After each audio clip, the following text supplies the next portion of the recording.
En nombre propio y de la Asociación de Amigos del País, queremos agradecerles su preferencia y confianza y la participación de nuestros invitados especiales a este conversatorio, que hemos titulado Certeza Jurídica de las Elecciones 2023, Corte de Constitucionalidad y Ley Electoral.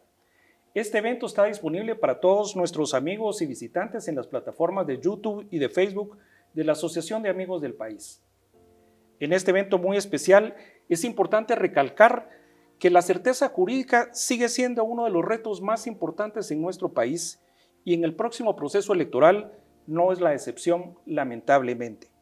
Desde la óptica de la Asociación de Amigos del País, deseamos aportar y contribuir a través de este conversatorio y de otras iniciativas que la asociación está promoviendo, para que con criterios y opiniones legales, técnicas y confiables podamos entender cuál es el verdadero rol de la CC en estos momentos eleccionarios y las debilidades de la actual ley electoral y de partidos políticos. ¿Y de qué forma podemos ayudar y contribuir? Pues en primer lugar es de conocer de buena forma las debilidades que la legislación actual tiene sobre tres temas importantes: las campañas anticipadas, la pauta electoral y el financiamiento electoral. Estos tres factores están evitando la sana promoción y la participación de candidatos y sectores que legítimamente quieren participar, y a su vez dejan un vacío para que sectores antidemocráticos y antirrepublicanos pues se aprovechen de esta crisis o de esta situación. Y la segunda es hacer un énfasis sobre la importancia de tener las reglas del juego claras, que es altamente importante en nuestro país. Y finalmente, promover y facilitar esfuerzos institucionales para lograr elecciones exitosas. Así que es un verdadero gusto. Hoy nos acompañan para este conversatorio dos distinguidos juristas y reconocidos ciudadanos, a quienes me complace presentarles. En primer lugar, y no menos importante, al licenciado Jorge Gabriel Jiménez, quien es abogado y notario y licenciado en Ciencias Jurídicas y Sociales de la UFM, tiene una maestría en la Universidad de Stanford, actualmente es asesor senior de la Fundación 2020, es socio director de Nexus Legal y lo más importante, aparte de su alta formación técnica profesional, es que cuenta con una experiencia de más de una década en el proceso de discusión y análisis de la ley electoral y de partidos políticos. Bienvenido, Jorge.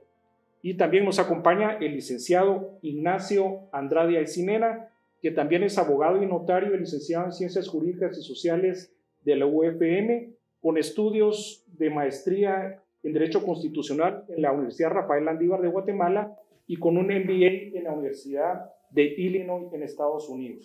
Él es socio y director de varias instituciones comerciales, de servicios y financieras, y cuenta con más de 35 años de experiencia profesional con énfasis en el área constitucional y no menos importante en las áreas corporativas, mercantiles y financieras. Bienvenidos, licenciado Andrade y licenciado Jiménez. Gracias por la invitación. Muchas gracias. Es un verdadero gusto contar con ustedes. Y, licenciado Jiménez, cuéntenos.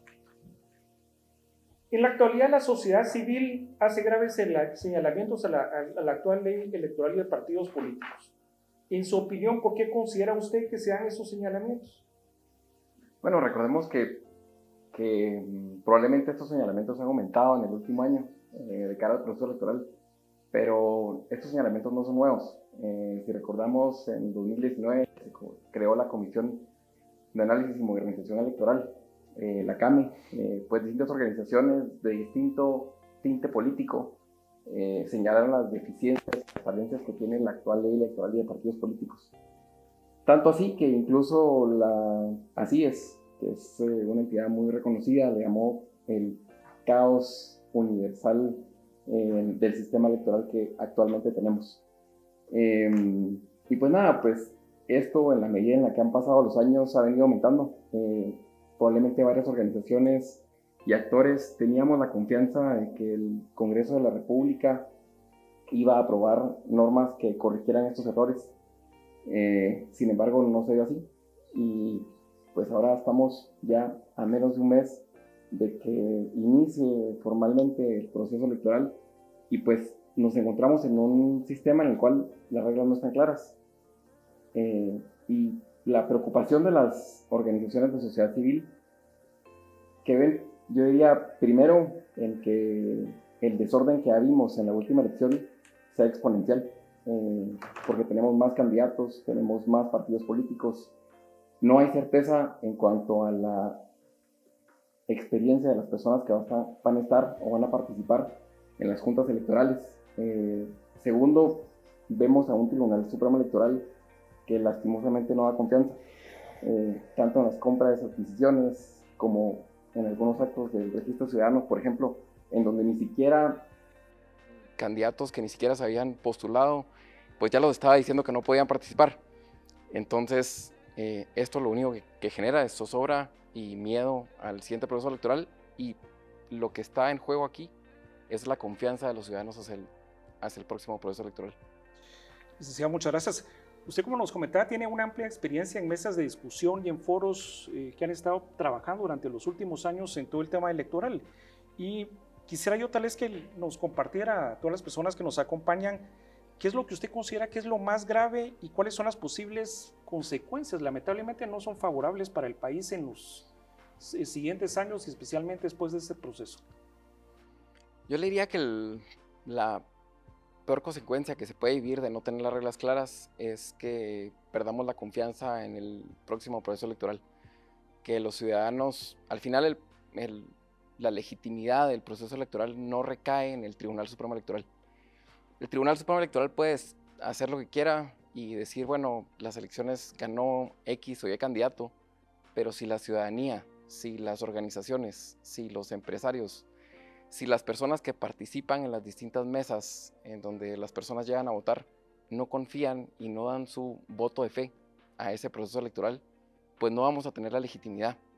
Y pues sí es preocupante. Vemos pues en América Latina casos como el de Perú, que venía, digamos, con una década de crecimiento alto en temas económicos y que por un problema político en el cual no se logran poner de acuerdo y tener que el sistema político funcione, pues nada, el crecimiento se vino para abajo. Y Guatemala, en el contexto económico que estamos actualmente, en donde pues hay una alta inflación y no se ve el mejor escenario a nivel internacional, pues agregarle a eso una crisis política, que es el próximo proceso electoral, sí pone pues nada, en los ciudadanos y especialmente en el ciudadano a pie, pues una grave preocupación. Licenciado Jiménez, yo debo de entender con lo que usted nos traslada que este es un tema de confianza y la confianza se puede perder muy rápidamente después de tantos años que había un esfuerzo institucional a nivel de todos los ciudadanos en adquirir confianza y certeza en procesos que siempre tienen oportunidades de mejora, porque creo que eso es parte del quehacer y de tener profesionales tan distinguidos que están velando por proteger nuestro sistema. ¿Cree usted que es el tema de confianza? Yo considero que sí es importante preservar la confianza en el sistema electoral. Si recordamos, desde 1985, una de las piedras angulares de nuestra democracia y del estado en el que vivimos es los procesos electorales que se llevan cada 4 años. Podemos estar en contra de las personas que los ciudadanos hemos elegido libremente, pero hay confianza en el sistema electoral. Independientemente de quién llegara al poder, había cierto respeto de que se daba un traspaso de poder sin llegar, digamos, a más, y era institucional. Probablemente el 14 a las 14 nos hacían esperar un poco más y a los invitados internacionales, pero teníamos cierta confianza en el proceso electoral. ¿Qué veo yo del próximo proceso electoral? Primero, veo que tenemos un Tribunal Supremo Electoral debilitado. Muchas de las personas técnicas que estaban ahí, que tenían mucha experiencia en organizar las elecciones, pues ya no están. 2, veo que tenemos unas elecciones más complejas porque tenemos a más candidatos, a más partidos políticos y unas normas poco claras. Y tercero, pues veo que el actuar que ha mostrado el Tribunal Supremo Electoral no pareciera ser el que nosotros esperamos. No es el tribunal en donde lo presidía el licenciado Herbrugger, y que pues todos admirábamos al inicio del Tribunal Supremo Electoral, vemos que lastimosamente las acciones que ha hecho, por lo menos hasta el momento, el Tribunal Supremo Electoral, en términos de compras y contrataciones, en términos de aplicación de algunas normas y de señalar que algunos candidatos eventualmente probablemente no podrán participar, pues sí nos preocupa, y espero que obviamente que esto se enmende. O sea, creo que el foro de hoy no es para señalar lo malo que tiene nuestro sistema solamente, sino para decir, bueno, debemos de ponerle atención al próximo proceso electoral y de trabajar para que las elecciones sean esas que hemos tenido en los últimos años, en las cuales confiamos y vamos a votar libremente. Licenciado, muchísimas gracias. Y quisiera darle la palabra al licenciado Andrade, que para quienes no lo saben fue parte del equipo que presentó una acción de inconstitucionalidad en relación a los temas electorales. Quisiera yo preguntarle, licenciado, ¿cuáles fueron las principales peticiones de fondo en la acción que ustedes presentaron ante la CC? Sí, muchas gracias y muchas gracias por la invitación. Quizás vale la pena señalar que no es una sola la acción de inconstitucionalidad que existe. Hay varias acciones de inconstitucionalidad que han sido planteadas a lo largo de los últimos meses.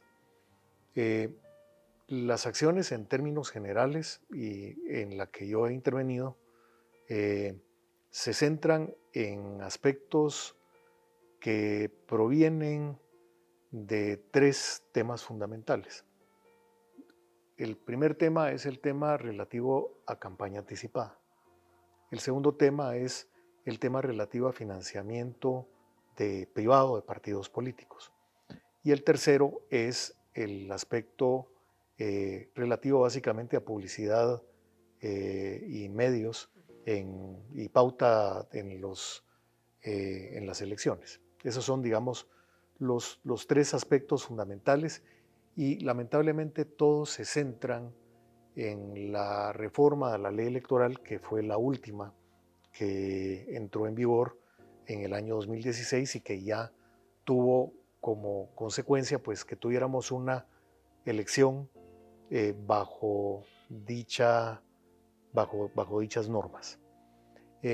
Y en particular la preocupación fundamental que se da es cuando nos damos cuenta de cuál fue el resultado de la reforma a la luz de la elección, de la última elección, de las últimas elecciones generales. Y el efecto neto de esa reforma fue, en términos generales, de una elección en la cual los partidos políticos no pudieron expresar libremente su programa, su campaña electoral, una campaña sosa sin temática electoral. Ese es uno de los elementos. El otro elemento que se da es una preocupación gravísima de muchas entidades privadas de cómo contribuir adecuadamente a una campaña política sin necesidad de meterse en problemas. Y entonces, en términos generales, lo que se da es un abandono, digamos, de la contribución a las campañas electorales, y en el caso de algunas de ellas, no de todas, se da básicamente una invasión de dinero no habido correctamente a las campañas electorales. Y el efecto neto de eso es un resultado que es preocupante. Como ya lo dijo el licenciado Jiménez, lo que se esperaba al resultas de esto y a sabiendas de cuál es ese resultado, es precisamente el hecho de que debía de haber habido una reforma que nunca se produjo. Entonces, a resultas de eso, ¿cuáles son las posibilidades que hay de incidir en el sistema electoral a manera de hacerlo de la manera en que lo dijo la Constitución de 1985, en el cual una de las obligaciones ciudadanas era velar por la pureza del proceso electoral? Muchísimas gracias, licenciado. Licenciado Jiménez, Usted que ha sido altamente activo, 10 años ahí participando de mesas, foros, investigaciones, etcétera, en el tema electoral. Cuéntenos un poquito cuáles son los principales logros o éxitos o acuerdos de estos grupos y mesas de trabajo, y especialmente en los últimos 6 años, diría yo, porque usted tiene más experiencia, pero quizá en los últimos años del 2016 a la fecha es donde obviamente el tema ha estado más candente y más importante de atacarlo, ¿verdad? Sí, le diría que en los distintos foros de la ley electoral y de partidos políticos hay consenso en lo que diría yo los grandes temas que deben de estar abordados de una reforma de la ley electoral y de partidos políticos. Uno de esos es mejorar la representatividad del sistema electoral. ¿Qué tiene que decir esto? Bueno, acercar al ciudadano con su representante. Hoy los ciudadanos no se sienten representados por las personas que están en el Congreso de la República. Ya hay diversos estudios y es algo constante en Latinobarómetro, por ejemplo, que señala que la representatividad está por los suelos del Congreso de la República. Dos, reformar y corregir los errores de la reforma de 2015, que entró en vigencia en 2016. Es realmente lamentable que los incentivos están dados para que, por ejemplo, para poder financiar un partido político, pues obviamente si lo hacen tan gravoso o tan difícil, los únicos que quieren participar y dar financiamiento a las organizaciones políticas, pues son aquellas personas que ya lo hacían al margen de la ley, que no les importa cuál es la regulación. Y nosotros como ciudadanos debemos preguntarnos, bueno, ¿quiénes queremos que estén dando dinero a las organizaciones políticas? Son obviamente las personas que están pagando impuestos, que generan sus ingresos de acuerdo a la legislación actual. Y pues ya no digamos con las reformas que tienen que ver con que limitan la libertad de expresión. Sí, disculpe que lo interrumpa, pero usted me habla de los factores que están de acuerdo. Qué bueno que hay acuerdos. Eso demuestra que el ciudadano de pie, el ciudadano de una oficina, el empresario, el emprendedor, hombres, mujeres, estamos de acuerdo en los temas principales, pero también yo le preguntaría, mire, ¿y en qué temas no se han puesto de acuerdo o qué temas son difíciles? Yo le diría que en lo que hay acuerdo son en los grandes temas que debe abordar una reforma a la ley electoral. Representatividad, fortalecer el Tribunal Supremo Electoral, corregir las reformas de 2015. Ahora, cuando entra uno en los puntos y comas y en ver cómo es que se va a mejorar la representatividad, por ejemplo, hay distintas visiones en cuanto a cómo se puede mejorar y acercar al ciudadano a sus representantes.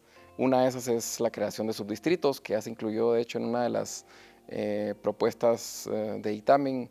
Otra es reorganizar los listados, es decir, que los ciudadanos puedan, dentro de la lista que le presentan, decir, bueno, yo prefiero votar por el tercer candidato y que el tercer candidato, si es el más votado, que entre antes que el que va en el número 1 del listado.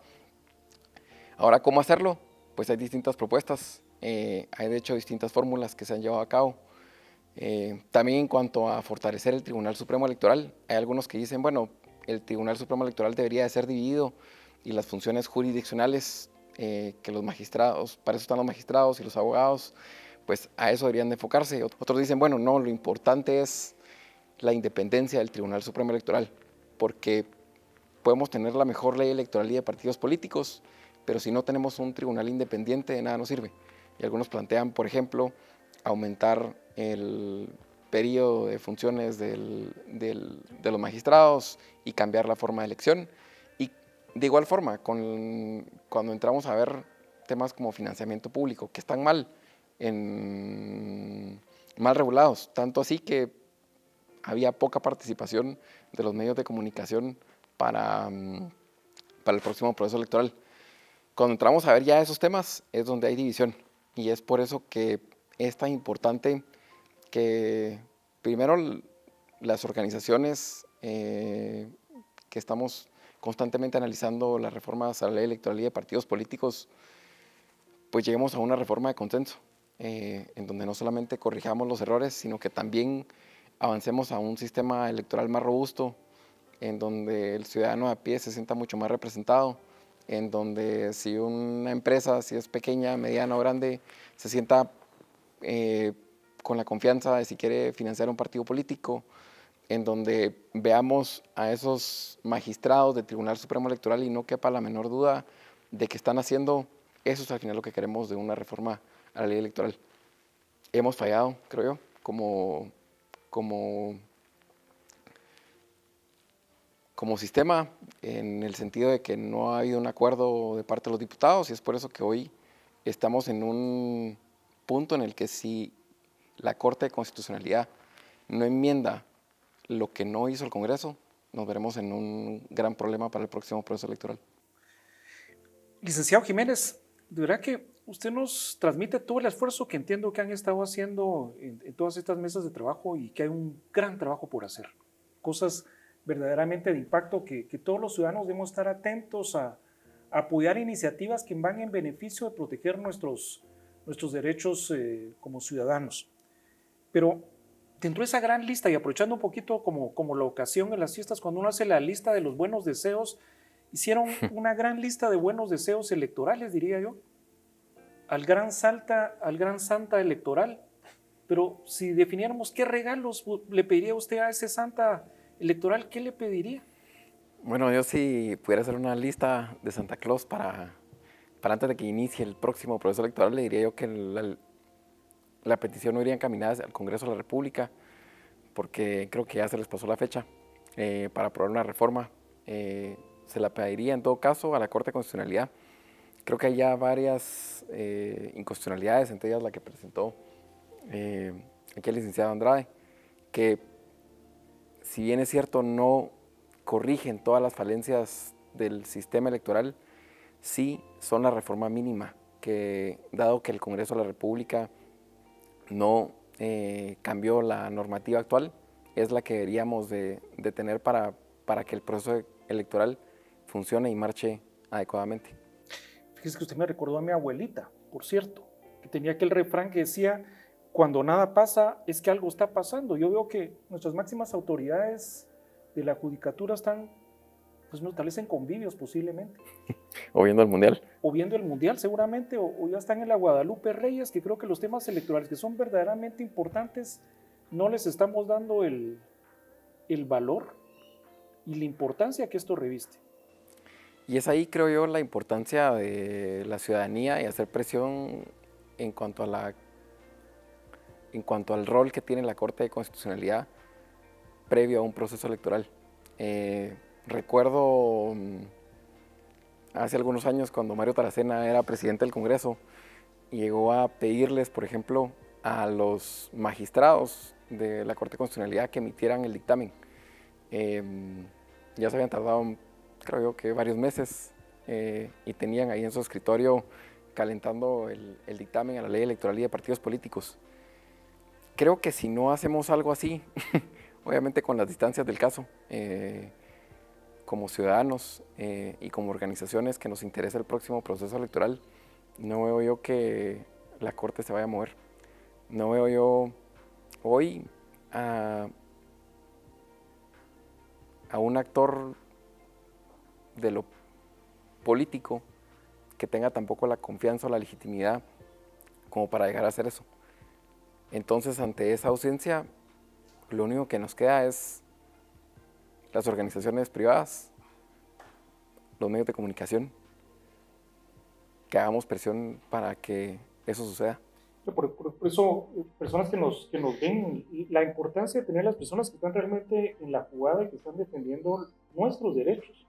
Porque como lo menciona el licenciado Jiménez, en algún momento algún diputado pues salió como líder, para decirlo de alguna manera, liderando este tipo de iniciativas, pero hoy creo que están haciendo la quiniela todavía. Y no se vale. De verdad que no se vale. Estamos jugando con el futuro de Guatemala y creo que lo estamos viendo con lo que está pasando a nivel latinoamericano, cómo las distintas sociedades están teniendo cambios revulsivos, diría yo. Creo que no nos merecemos eso. El guatemalteco es una persona trabajadora, esforzada, emprendedora, empresaria, buena gente, para decirlo de alguna manera. Pero no es para que nos olviden en estos temas, ¿verdad? Licenciado Andrade, usted que está en el tema constitucional y en el tema electoral, entiendo que recientemente el Tribunal Supremo Electoral hace pocos días emitió algunos reglamentos donde modificaron algunos temas del financiamiento y de la propaganda política. ¿Qué nos puede usted contar o retroalimentarnos de estos temas y cómo nos impacta? Sí, básicamente la ley electoral establecía la posibilidad de que para ciertas actividades el Tribunal Supremo Electoral emitía una serie de reglamentos. En cuenta el reglamento de aspectos publicitarios del Tribunal Supremo Electoral, el reglamento de financiamiento privado. Menciono estos porque básicamente el tribunal lo que trató de hacer fue que en la medida de sus posibilidades trataba de resolver los temas más ingentes que en un momento dado podía tener, digamos, o podía tratar de resolver. Entonces hizo algunas cosas que tendían a facilitar las contribuciones políticas de los particulares. Por ejemplo, antes el propio reglamento y la ley lo que decían era que para cualquier contribución uno tenía que tener un libro de contribuciones. Quería decir que cualquier miembro del partido político que contribuyera 50 quetzales mensuales o 100 quetzales mensuales, tenía que tener un libro de contribuciones. Disculpe que lo interrumpa, pero ahora van a poner ya algún proveedor que va a dedicar a la fabricación de libros para reportarlo. Lo que hicieron fue básicamente decir, no, usted no tiene que tener libro de contribuciones si sus contribuciones son ahorita menores a 5,000 quetzales. Y usted no tiene que llenar declaraciones juradas si sus contribuciones políticas son inferiores a 50,000 quetzales. Hablamos de las contribuciones en especie. Porque ahí, digamos, están aquellos miembros o simpatizantes de partidos políticos que dicen, mira, te voy a mandar 1,000 camisetas o 500 camisetas. ¿Qué se hace con esas contribuciones? Generalmente se requiere que se dé una declaración jurada al respecto de esa contribución. La ley electoral decía, el reglamento va a establecer esto. Modificaron el reglamento para hacerlo un poquito más fácil, pero básicamente se perdió la oportunidad de oro de modificar lo que verdaderamente importa. Lo que verdaderamente importa es que no importa si son 5,000 quetzales, no importa si son 50,000. El hecho es que los requisitos para contribuir en una forma legal a los partidos políticos son tan complejos y siguen siendo tan complejos que hoy por hoy a un partido político le es más sencillo, aunque ilegal, recibir una contribución no registrada. Y entonces el problema es que, voy a poner el siguiente ejemplo, como era más fácil agarrar y decir vamos a auditar una sola cuenta, entonces resulta que los partidos políticos tienen una sola cuenta. Pueden tener 400 candidatos o 500 o 600 candidatos, pero el hecho es que de esa sola cuenta tienen que salir todos los gastos de todas las campañas, de todos los partidos políticos que hay en Guatemala. Entonces, la facilidad de fiscalización evitó básicamente el hecho de que la contribución tenga que hacerse de una forma centralizada, y entonces es el secretario general, el tesorero del partido, el que define a quién y a dónde se va cada una de las contribuciones que se hace. Entonces, ¿le conviene a los partidos políticos que eso cambie? Pues a veces por control no. Y está por otro lado el malintencionado, y el malintencionado que recibe una contribución mal habida, que básicamente le sale mejor tener la contribución mal habida que tenerla en una forma un poquito más sencilla, pero siempre controlable. Entonces, la oportunidad de oro de resolver el tema de la contribución política tan compleja lo tiene el Tribunal Constitucional ahora en sus manos para poder resolver que los particulares, los hombres de bien de Guatemala, podamos contribuir adecuadamente a un partido político sin preocuparnos de una persecución por haberlo hecho, por incumplir con una formalidad de las 40 que existen en este momento.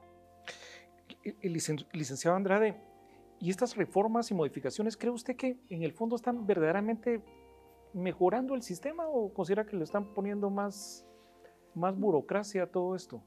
Una parte de lo que el Tribunal Electoral buenamente podía hacer, pero el Tribunal tenía en sus manos a poder haber hecho mucho más y básicamente perdió una gran oportunidad al hacer una reforma tan tímida a la parte reglamentaria en esa parte.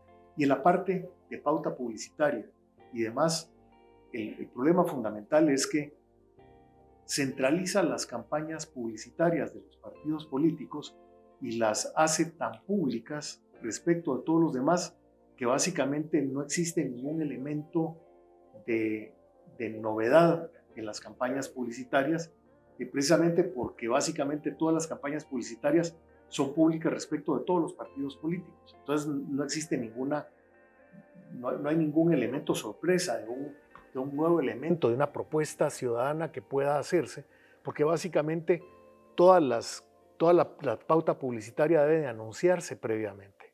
Toda se centraliza y el contratista es uno solo.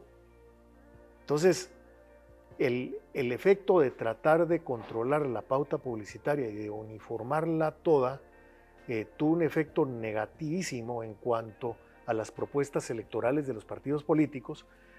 Los reglamentos podían haber distendido un poco esa situación y básicamente el reglamento a la ley electoral lo que hizo fue establecer una serie de requisitos menores y de facilitar temas mínimos, pero nuevamente es una reforma marginal. Entonces son oportunidades perdidas respecto de lo que existe. Entonces la única posibilidad real es básicamente que la Corte de Constitucionalidad tome su papel de rector de la constitucionalidad del país y retome los derechos políticos de los ciudadanos y los defienda. Licenciado Andrade, ¿y usted con su experiencia conoce algún caso exitoso que tenga políticas similares a las que queremos tener en este momento?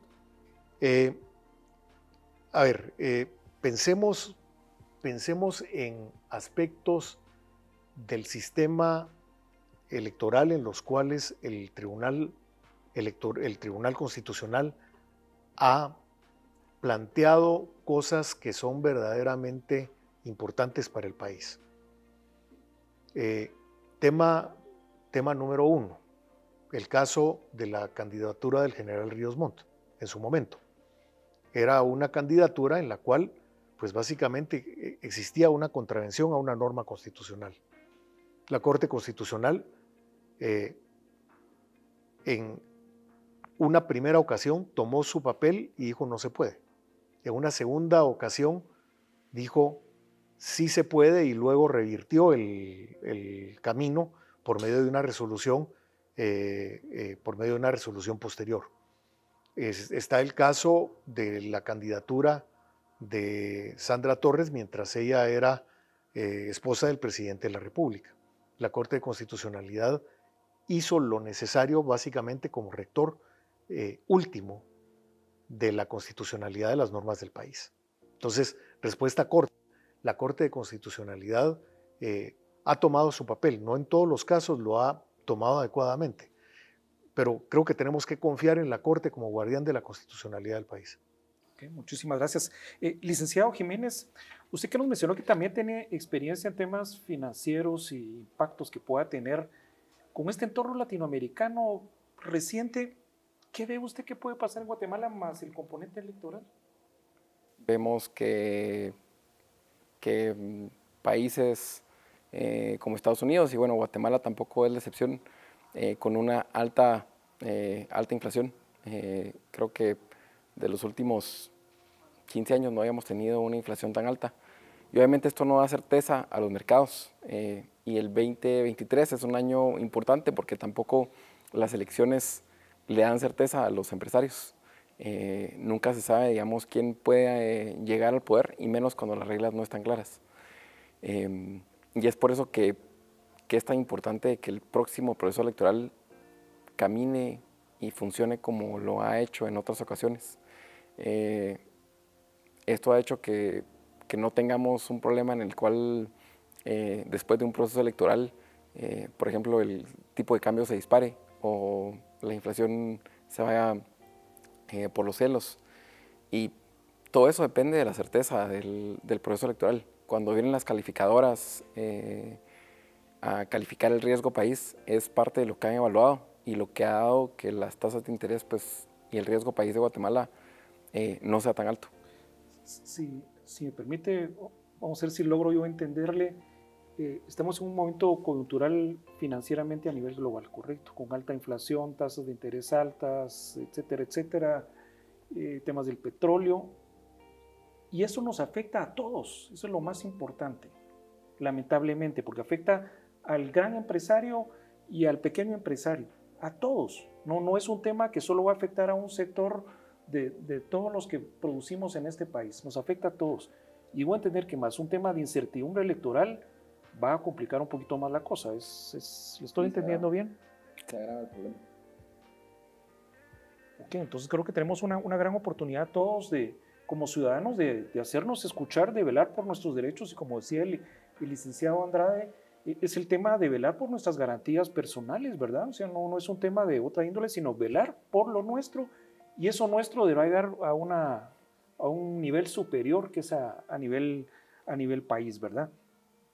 Licenciado Andrade, nosotros vivimos en un sistema republicano y creo que ha sido la experiencia de muchos años, mucho esfuerzo, dedicación, luchas, acuerdos, etcétera.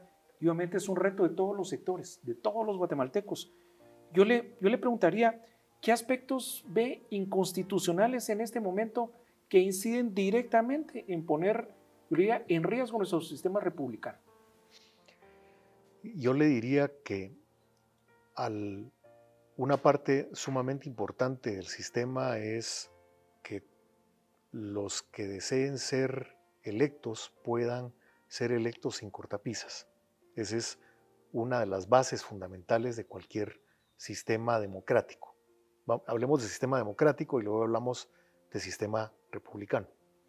El segundo aspecto es que si en un momento determinado una persona no puede participar y formar parte de un partido político y contribuir a ese partido político, ese sistema democrático también se ve socavado. Y se ve socavado porque las personas, los partidos políticos, sin los fondos necesarios no pueden elegir candidatos. Está por otra parte la necesaria fiscalización, pero la fiscalización debe de hacerse básicamente sobre una base en la cual se respete la libre organización de los partidos políticos. El tema que yo mencionaba de el exigir, por ejemplo, una sola cuenta, eso es por un tema puramente de fiscalización, pero igual de fiscalizable es una cuenta que todas las cuentas que el partido político declare para sus organizaciones municipales o departamentales. O sea, hay maneras de hacerlo de una manera no tan invasiva. Del lado de publicidad y pauta, el exigir básicamente que la pauta sea centralizada, me parece que es una forma de controlar financieramente a los partidos políticos y puede haber tenido alguna razón de ser, pero el efecto neto de eso es que los partidos políticos no puedan libremente expresar cuáles son sus deseos electorales, cuáles son sus promesas electorales y qué es lo que el ciudadano debe de juzgar al elegir adecuadamente. Le estamos quitando a los ciudadanos las partes fundamentales del sistema democrático haciendo eso. Del lado del sistema republicano de gobierno no hay que olvidar una cosa. Tenemos que respetar que el sistema electoral de Guatemala siga siendo un sistema descentralizado. En la medida en que se permita que una sola organización, llámese Tribunal Supremo Electoral, llámese como se quiera llamar, controle centralizadamente los resultados de una elección y no se respete el origen que hizo que el sistema electoral de Guatemala fuera tan confiable, que era las elecciones se contabilizan a nivel de mesa y a nivel de juntas electorales municipales y departamentales. El Tribunal Supremo Electoral es un simple comunicador de los resultados de las mesas electorales de todo el país. En la medida en que respetemos eso, la confianza en las elecciones y en sus resultados va a regresar a como eran de antaño y van a regresar básicamente a ser el resultado que todos deseamos, que son elecciones puras y limpias y que el sistema electoral y su pureza quede debidamente garantizados. Muchísimas gracias, licenciado. Y aprovechando una cordial invitación para que todos participemos de las mesas de centros electorales. Creo que tenemos una magnífica oportunidad de ser garantes de preservar este sistema, yo les diría, muy bueno. Esa es la realidad. Creo que el sistema electoral nuestro se ha caracterizado, por lo menos a nivel latinoamericano, de ser uno de los más sólidos y consistentes. ¿Por qué? Porque el control está prácticamente en la mesa. Y el ponerlo en riesgo en este momento con cualquier otra decisión, creo que es como quebrantar el espíritu que hace fuerte y robusto a nuestro sistema. Así que una cordial invitación para que cada quien contacte a sus amigos, conocidos o a quienes tenga de referencia para que se inscriban y participen. Creo que a partir de enero van a haber muchas oportunidades en todos los miles de centros a lo largo y ancho de nuestro país. Y una invitación también al Tribunal Supremo Electoral de que nombre en las juntas electorales personas que tengan experiencia. Yo creo que están jugando como a la quiniela, más o menos ahí a la quiniela electoral. Ojalá no sea así, pero es un momento ahí para que recapaciten y se pongan las barbas en remojo, ¿verdad?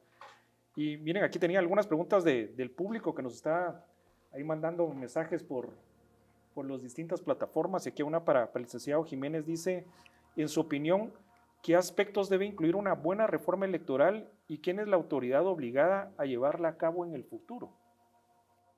Creo que una reforma a la ley electoral pues no puede ser una lista de Santa Claus, debe ser una reforma acotada, es decir, como que acotada pero fuerte. O sea, creo que hay pocos momentos, o por lo menos la historia nos ha demostrado de que los diputados cuesta ponerlos de acuerdo para una reforma de la ley electoral, primero porque se tienen que limitar ellos mismos con una reforma. Les diría yo que debe incluir primero promover la independencia del Tribunal Supremo Electoral. Ya vemos que independientemente de las reglas, si no tenemos un Tribunal Supremo Electoral independiente, pues de nada sirve. Pudo haber hecho mucho con el reglamento y no lo hizo. Puede dar certeza de muchísimas formas, más allá de lo que está en la ley. Entonces, eso es una parte fundamental. Dos, corregir todo lo que el licenciado Andrade ya mencionaba de los errores que se cometieron en 2015. Y tercero, pues acercar al ciudadano con su representante. Personalmente, para hacer esto a mí lo que me gusta son creación de subdistritos entre 4 y 6 escaños por subdistrito y pues un listado semiabierto en el cual los ciudadanos podamos decir, bueno, si prefiero que Álvaro, en lugar de estar en la tercera casilla, pase a la primera porque considero que tiene las aptitudes, pues poder hacerlo libremente. Esas diría yo que son las normas fundamentales que deben de cambiarse. Y en cuanto a quién lo debe liderar, creo que el Tribunal Supremo Electoral por default tiene el deber de hacerlo. No sabemos aún quiénes van a ser los diputados en el Congreso de la República, porque tendría que ser el próximo Congreso. Pero en primera mano, el Tribunal Supremo Electoral es el ente indicado. Muchísimas gracias. Aquí una pregunta para el licenciado Andrade. Dice, ¿considera que la CC todavía puede resolver la inconstitucionalidad planteada antes del proceso electoral 2023? ¿Puedo hacer un comentario? No les caracteriza la velocidad ni el cumplimiento de los plazos legales a los magistrados, pero ¿usted qué opina, licenciado? Creo que hay que considerar una cosa. La ley electoral tiene una limitación en cuanto a cualquier modificación a la misma. Si una inconstitucionalidad se resuelve después de la convocatoria a elecciones, los cambios no pueden entrar en vigor sino hasta el siguiente proceso electoral. Entonces, hay una necesidad, digamos, política de que la Corte resuelva la inconstitucionalidad de la manera en que sea, pero que lo haga antes de la convocatoria. Entonces está, digamos, el elemento del 20 y pico de enero. Ese es uno de los elementos que llevaría a que la Corte sí resuelva las inconstitucionalidades planteadas en esa fecha. Que lo vaya a hacer, pues la Corte tiene, digamos, la fama básicamente de que no necesariamente es la más veloz en resolver ciertas cosas. Sin embargo, si existe la voluntad, creo que la resolución puede darse en una forma adecuada de esa manera. Y no importa cuál sea el resultado final de las inconstitucionalidades, pero creo que sí es importante el tener una resolución antes de la convocatoria. Licenciado Andrade, y finalmente, usted que es un abogado de carrera, de trayectoria, de mucho tiempo, muchas de las personas que nos están viendo ahorita no son abogados. ¿Usted qué les diría a alguien que no es abogado para que, como dicen los patojos, agarre la onda? Al final de cuentas, todos los guatemaltecos nos quejamos a veces de los que nos gobiernan.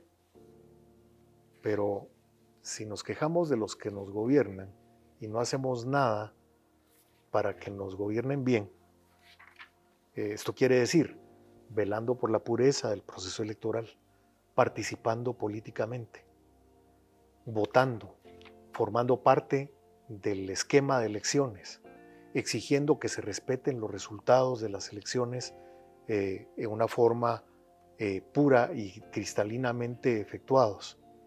En la medida en que eso ocurre, ¿por qué vamos a tener derecho de reclamar a quienes nos gobiernan si no hemos hecho nosotros lo necesario para escoger a quienes nos gobiernen bien? Entonces yo creo que ese es el punto fundamental.